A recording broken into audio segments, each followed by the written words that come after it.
मुझे almost daily basis पे कई सारे कोल्ड ईमेल्स आते हैं। कुछ लोग रीच आउट करते हैं मेरी फ्रीलांस सर्विसेज लेने के लिए, कुछ लोग रीच आउट करते हैं मुझे अपनी फ्रीलांसिंग सर्विसेज देने के लिए, कुछ लोग रीच आउट करते हैं केवल तारीफ करने के लिए या क्रिटिसाइज करने के लिए कि यूट्यूब पे मेरा कंटेंट देखा था, ये चीज़ें पसंद आई, ये चीज़ें पसंद नहीं आई, इस तरीके से मैं इंप्रूव कर सकता हूँ। और इस तरीके के कई सारे ईमेल्स मैं डेली बेसिस पे रिसीव करता हूँ। तो इनमें से कुछ ईमेल्स पे मैं रिप्लाई करता हूँ, कुछ ईमेल्स पे रिप्लाई नहीं कर पाता हूँ। और there is one thing, a common thing, जो कि मैंने नोटिस करी कि उन सारे ईमेल्स में थी जिन पे मैंने रिप्लाई किया।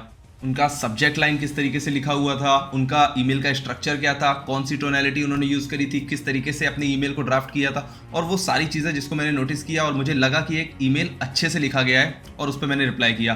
तो आज मैं वो सारी चीज़ें आपके साथ शेयर करूंगा ताकि आपको पता हो कि कैसे एक ऐसा ईमेल आप लिख सकते हैं जो कि आपके लिए रिजल्ट्स ला पाए।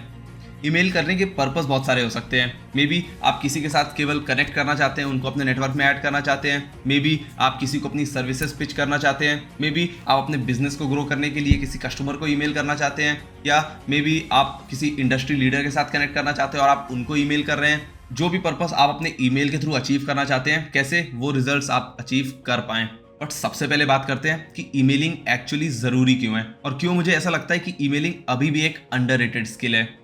ईमेलिंग के पर्पस जैसा मैंने बताया कई सारे अलग अलग हो सकते हैं। मे बी आप किसी कंपनी में जॉब ढूंढना चाहते हैं, मे बी इंटर्नशिप करना चाहते हैं, मे बी आप एज अ फ्रीलांसर किसी को अपनी सर्विसेज पिच करना चाहते हैं, आप अपना नेटवर्क ग्रो करना चाहते हैं तो फेलो फ्रीलांसर्स को या फेलो अपने नेटवर्क वालों को उनको ईमेल करके उनके टच में आना चाहते हैं, मे बी आप अपने इंडस्ट्री लीडर्स के साथ कनेक्ट करना चाहते हैं और इस पर्पज से उन्हें ईमेल कर रहे हैं। तो पर्पस आपका जो भी हो, बट एक जेन्युइन क्वेश्चन का आंसर करिएगा।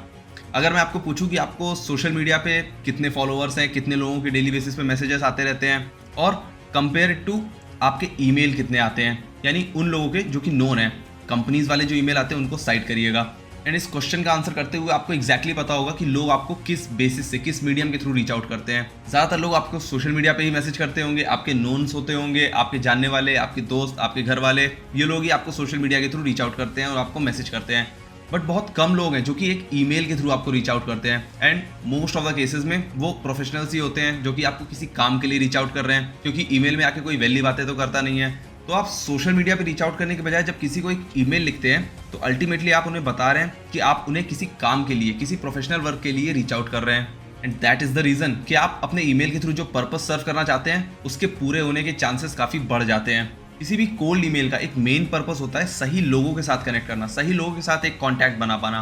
तो जब आपका पर्पस आपके माइंड में क्लियर है और उस पर्पस के थ्रू आप आइडेंटिफाई करेंगे कि आपको किन लोगों को रीच आउट करना है, तो उसके लिए आपको थोड़ा सा होमवर्क करना पड़ेगा, आपको थोड़ी सी रिसर्च करनी पड़ेगी, ताकि आप जिन भी लोगों को रीच आउट करें वो रैंडम ना लगे। आप अपना काम करेंगे, आप उनके बारे में रिसर्च करेंगे, आपको एग्जैक्टली पता होगा कि वो आदमी किस तरीके का काम करता है, रिसेंटली उसके लाइफ में क्या चीज़ बड़े अपडेट्स हुए हैं, और उसके बारे में जितनी भी जानकारी आप हो सकता है वो लेने की कोशिश करेंगे through internet, through your personal sources, through social media या जहाँ से भी, और उसको रेडी करेंगे ताकि आप अपना होमवर्क पूरा कर पाएँ।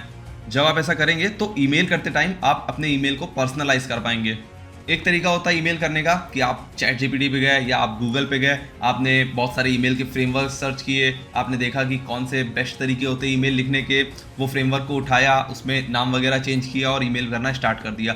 बट ये एक्चुअली बहुत गलत तरीका होता है, क्योंकि जब तक आपका ईमेल पर्सनलाइज नहीं है, जब तक सामने वाले को पढ़ के ये नहीं लग रहा है कि ये ईमेल स्पेसिफिकली मेरे लिए लिखा गया है, स्पेसिफिकली मुझे भेजा गया है, तब तक उस ईमेल का कोई मतलब नहीं है, क्योंकि ना वो रीडर को पसंद आएगा, ना आपका पर्पस फुलफिल हो पाएगा, और आप जो भी चीज़ उसको पिच करना चाहते हैं, उनसे कनेक्ट बनाना चाहते हैं, वो कोई भी काम आप पूरा नहीं कर पाएंगे। इंस्टेड बहुत केसों में तो शायद आपको रिप्लाई भी ना आए। तो जब आप अपनी ईमेल लिस्ट को रेडी कर रहे होंगे, अपने पोटेंशियल रीडर्स को आइडेंटिफाई कर रहे होंगे, उनके साथ ही उनके बारे में जो भी इन्फॉर्मेशन आपको मिली है वो सारी आपको लिखनी है, ताकि अल्टीमेटली जब आप ईमेल ड्राफ्ट करेंगे उनके लिए तो आप उस तरीके से ईमेल को पर्सनलाइज कर पाएं। Then move to the third thing कि ईमेल एक्चुअली ड्राफ्ट कैसे किया जाए, और इसमें सबसे ज़रूरी चीज़ आती है आपकी सब्जेक्ट लाइन। एक रिसर्च के अकॉर्डिंग एक प्रोफेशनल आदमी को ऑन एन एवरेज दिन में 120 ईमेल्स रिसीव होते हैं। इसमें से बहुत सारे ईमेल्स प्रमोशन वाले होते हैं, बहुत सारे सोशल मीडिया वाले होते हैं, बहुत सारे वो कंपनीज वाले होते हैं जो ऑफर्स आते रहते हैं एंड व्हाट नॉट। बट उन सब में से आप ये कैसे मेक श्योर करोगे कि वो आपके ईमेल को आइडेंटिफाई कर पाए, वो देख पाए कि ये ईमेल थोड़ा सा जेन्युइन लग रहा है, वो देख पाए कि ये ईमेल कुछ काम का है और उसको ओपन कर पाए। वो सारी चीज़ें डिपेंड करती हैं कि आपने सब्जेक्ट लाइन में ईमेल के क्या लिखा है। तो आपको अपनी सब्जेक्ट लाइन इस तरीके से ड्राफ्ट करनी है कि वो रीडर के माइंड में कोई इमोशन ट्रिगर करे। आइदर वो फोमो हो सकता है, आइदर किसी तरीके की क्यूरियोसिटी हो सकती है, तो एक एग्जाम्पल, एक सिनेरियो सेट करने के लिए सपोज आप एलेक्स को रीच आउट करना चाहते हैं जो कि अपना कोई प्रोडक्ट लॉन्च करने वाले हैं, और आप एक वेब डिज़ाइनर है, आप उनको अपनी वेब डिज़ाइनिंग की सर्विसेज ऑफर करना चाहते हैं। तो आपकी सब्जेक्ट लाइन हो सकती है, Alex your new product launch deserves a stunning website. अब इस सब्जेक्ट लाइन में आपने उसको पर्सनलाइज किया, आपने एलेक्स का नाम मेंशन किया, आपने बताया कि आप अवेयर हैं कि उनका एक नया प्रोडक्ट लॉन्च होने वाला है, तो यानी दिख रहा है कि आपने अपनी होमवर्क, अपनी रिसर्च पहले से करी हुई है, और इसीलिए वो पहला वाला पॉइंट ज़्यादा इंपॉर्टेंट होता है। एंड आपने एग्जैक्टली बता दिया कि आपका पर्पस क्या है वो ईमेल करने का, क्योंकि आपने बता दिया कि आप उस न्यू प्रोजेक्ट के लिए, एलेक्स के काम के लिए एक नई वेबसाइट ऑफर करना चाहते हैं, तो आपने इंस्टेंट वैल्यू प्रोवाइड कर दी, और इससे उसके माइंड में एक क्यूरियोसिटी या एक एक्साइटमेंट जगी होगी कि हाँ यार, मुझे प्रोडक्ट लॉन्च के लिए एक वेबसाइट की ज़रूरत तो है, लेट्स सी कि ईमेल में क्या है, क्या ऑफर है मेरे लिए, क्या वैल्यू ये प्रोवाइड कर रहा है, किस तरीके से वेबसाइट ये मेरी डिज़ाइन कर सकता है या किस तरीके से मेरी हेल्प कर सकता है। एंड जैसे मैंने ये एग्जांपल लिया, आपको सेम तरीके से कॉपी पेस्ट नहीं करना है, बट आपको देखना है कि किस तरीके से अपनी सब्जेक्ट लाइन में आप पर्सनलाइजेशन लगा सकते हैं, और वो अपनी वैल्यू है, जिस तरीके से आप जो इमोशन क्रिएट करना चाहते हैं वो अच्छे से डिलीवर कर सकते हैं। देन अपनी सब्जेक्ट लाइन पे टाइम लगाने के बाद हम बढ़ते हैं मेन पार्ट में, जो कि आपका ईमेल की बॉडी होने वाली है, जिसमें आप एक्चुअली उसको कुछ वैल्यू ऑफर करेंगे, आप एक सही तरीके से एक स्ट्रक्चर फॉलो करेंगे, क्योंकि उस सब्जेक्ट लाइन के बाद अगर उसने ईमेल खोल भी लिया बट उसे कुछ ऐसा वैल्यूएबल नहीं मिला जिससे कि ऑब्वियस हो जाए उसका रिप्लाई करना, तो अगेन आपके ईमेल का कोई पर्पस नहीं बचता है। इसलिए बहुत ज़रूरी है कि आप बॉडी में एक सर्टेन स्ट्रक्चर फॉलो करें। कई सारे ईमेल्स जो मेरे को आए थे उसमें एक सर्टेन स्ट्रक्चर था, एक सिमिलर स्ट्रक्चर था जो कि कॉमन था, और मैं आपके साथ वो शेयर करना चाहता हूँ। वो सारे ही ईमेल्स बहुत ज़्यादा ब्रीफ थे, यानी एक कंसाइज वे में उन्होंने लिखा हुआ था कि वो किस तरीके से हेल्प करना चाहते हैं, क्या सर्विसेज ऑफर करना चाहते हैं, या क्या जो भी उनका ईमेल का पर्पस है वो कंसाइज तरीके से लिखा हुआ था। बहुत लेंदी ईमेल कोई भी नहीं था, क्योंकि अल्टीमेटली जब आप किसी को ईमेल भेज रहे हैं, उस रीडर को अपना टाइम लगाना पड़ेगा वो ईमेल पढ़ने के लिए। तो आप जितना कंसाइज वे में, जितना सही तरीके से, क्लियर सिंपल तरीके से अपनी सर्विस, अपनी आस को रख पाएंगे, उतना ज़्यादा आपके लिए इफेक्टिव होगा, क्योंकि उतना ही कम टाइम रीडर को इन्वेस्ट करना पड़ेगा आपके वो ईमेल पढ़ने के लिए। तो अब उस स्ट्रक्चर को बेसिकली एक फ्रेमवर्क बनाने की कोशिश करते हैं, जो कि बनता है IRR फ्रेमवर्क। IRR में इंट्रोडक्शन, रिलेशनशिप एंड रिक्वेस्ट, इस फ्रेमवर्क को हम यूज करेंगे ताकि हम best quality of cold emails लिख पाएं, ड्राफ्ट कर पाएं।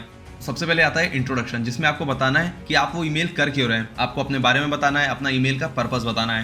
देन सेकंड चीज आती है रिलेशनशिप, जिसमें अगेन आप वो पर्सनलाइजेशन वाला फैक्टर पुट इन करेंगे। आप मेंशन करेंगे कि मैं आपका पॉडकास्ट देख रहा था, मुझे पता लगा कि आपने एक नया प्रोडक्ट लॉन्च करने जा रहे हैं, और उसके लिए आपको वेबसाइट की ज़रूरत होगी, जो कि मेरा मेन पर्पस है आपको रीच आउट करने का।